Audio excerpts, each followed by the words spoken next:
কেন বেনামাজির দোয়া আল্লাহর দরবারে কবুল হয় না? আল্লাহ বলছে ওয়াস্তাইনু, তোমরা আল্লাহর কাছে সাহায্য চাও, দোয়া করো, প্রার্থনা করো, বিসসবরি ওয়াস সালাহ, ধৈর্য এবং নামাজের সাথে। কথা বুঝতে পারছেন?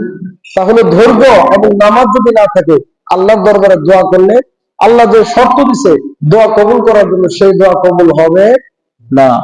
5 নাম্বার হচ্ছে লাইসা লাহু হাক্কুন ফি দুআইস সালিহিন।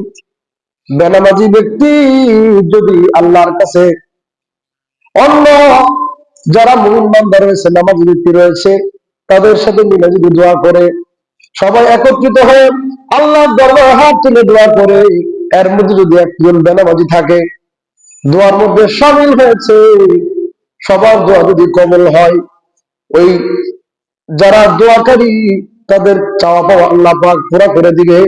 কিন্তু ওই বেনামাজি থাকার কারণে তার দোয়া ওই নেককার সালেহিন বান্দাদের মধ্যে গণ্য হবে না। মনে করেন নেককার বান্দা যারা আমরা দোয়ার মধ্যে বলি, আল্লাহ এখানে পাকা দাড়িওয়ালা মুরব্বী আছে, যুবক ভাইয়েরা আছে, শিশু কচি কাঁচা মাসুম বাচ্চা আছে, কোরআনের হাফেজ আছে, যার হাতকে তুমি পছন্দ করো, তার হাতের উচিত আমাদের দোয়া কবুল করো। এই যে দোয়া কবুল যে করলাম, দোয়া কবুল করার আবেদন আল্লাহর কাছে করলাম, এটা সবার জন্য কবুল হবে। কিন্তু যে নামাজ পড়ে না, আল্লাহ পাক সবার মধ্যে তাকে গণ্য করবে না, তাকে বের করে দিবে সেখান থেকে। নাউযুবিল্লাহি মিন যালিক। মুহতারাম হাজিরিন, বেনামাজির দুনিয়াতে 5টা শাস্তি। এটা হলো দুনিয়াতে শাস্তি। মৃত্যুর সময় বেনামাজিকে আল্লাহ রাব্বুল আলামিন 3টা শাস্তি দিবেন। কয়টা? 3টা শাস্তি হবে বেনামাজির। 1 নম্বরের শাস্তি হলো ইয়ামুতু যালিলা। বেনামাজি যখন মৃত্যুবরণ করবে, অপমানজনক অবস্থায় মৃত্যুবরণ করবে। অপমানজনক কিভাবে?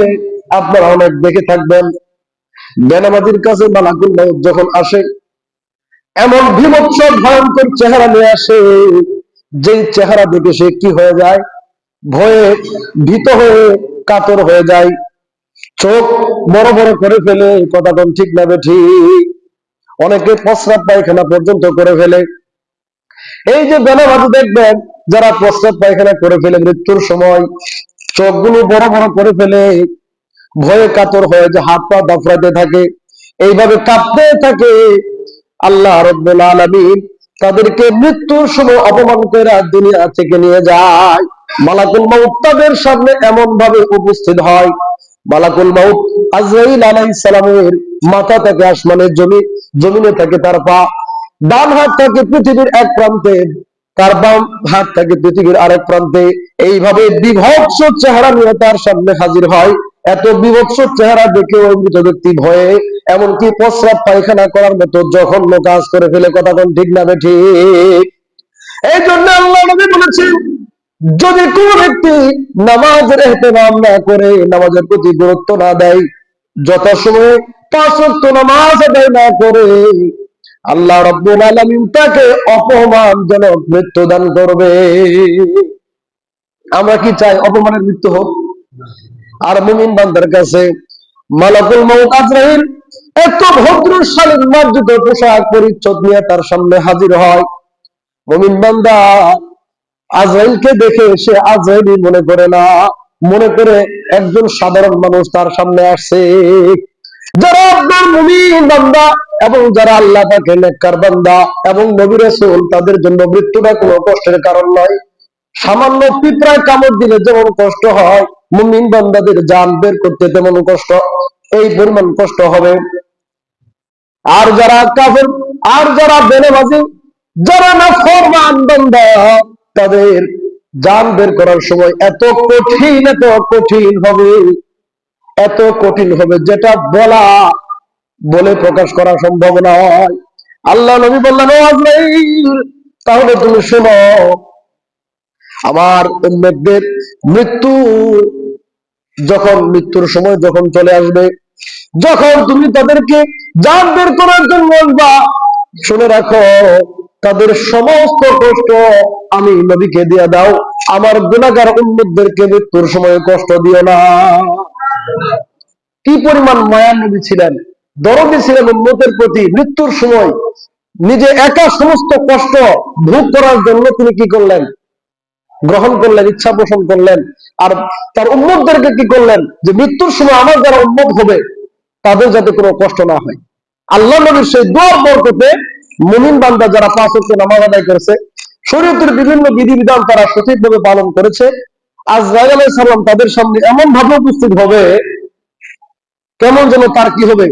আনন্দ লাগবে। আর কারণ রাসূল বলেছেন তুহফাতুল মুমিনি আল মাউতু, মুমিন, প্রকৃত মুমিনের মৃত্যুটা হলো হাদিয়া, উপঢৌকন।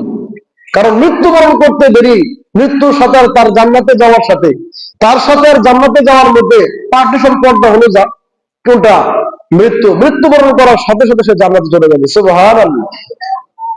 এই জন্য মুহতারাম হাজিরিন, বেনামাজির সামনে আজরাইল এমন বিভৎস চেহারা নিয়ে উপস্থিত হবে, যার সামনে উপস্থিত হবে সেই টের পাবে, অন্যরা কি বুঝবে? আমরা তো মৃত্যুবরণ করি না এখনো। যখন মৃত্যুবরণ করবো তখন বুঝতে পারবে যে আমার সামনে কি অবস্থায় আজরাইল উপস্থিত হয়েছে। মুহতারাম হাজিরিন, এই জন্য বেনামাজির সামনে আজরাইল এমন বিকট চেহারা নিয়ে উপস্থিত হবে, ওই বিকট চেহারা দেখে বেনামাজি ভয়ে কাতর হয়ে যাবে, ভীত সন্ত্রস্ত হয়ে অপমানজনক মৃত্যু তাকে আল্লাহ পাক দান করবে। এই জন্য আমরা কি অপমানজনক মৃত্যু চাই নাকি সম্মানজনক? সম্মানজনক মৃত্যু যদি চাই, অবশ্যই আমাদেরকে নামাজ আদায় করতে হবে, কি হবে না? 1 নাম্বার শাস্তি হবে মৃত্যুর সময় ইয়ামুতু জালিলা, মৃত্যুর সময় বেনামাজিকে অপমান কইরা দুনিয়া থেকে নিয়ে যাওয়া হবে। 2 নাম্বার শাস্তি হবে ইয়ামুতু জুআ, বেনামাজি যখন মৃত্যুবরণ করবে, ক্ষুধার্ত অবস্থায় মৃত্যুবরণ করবে। কথা কোন ঠিক না ঠিক? এমন ভাবে ক্ষুধার্ত অবস্থায় মৃত্যুবরণ করবে, দুনিয়ার সমস্ত খাবারও যদি তার সামনে দেওয়া হয়, মনে হয় সে সমস্ত খাবার খেয়ে ফেলবে। তাহলে বেনামাজির 2 নাম্বার মৃত্যুর সময় শাস্তি হলো ক্ষুধার্ত অবস্থায়, ক্ষুধায় কাতর থাকবে।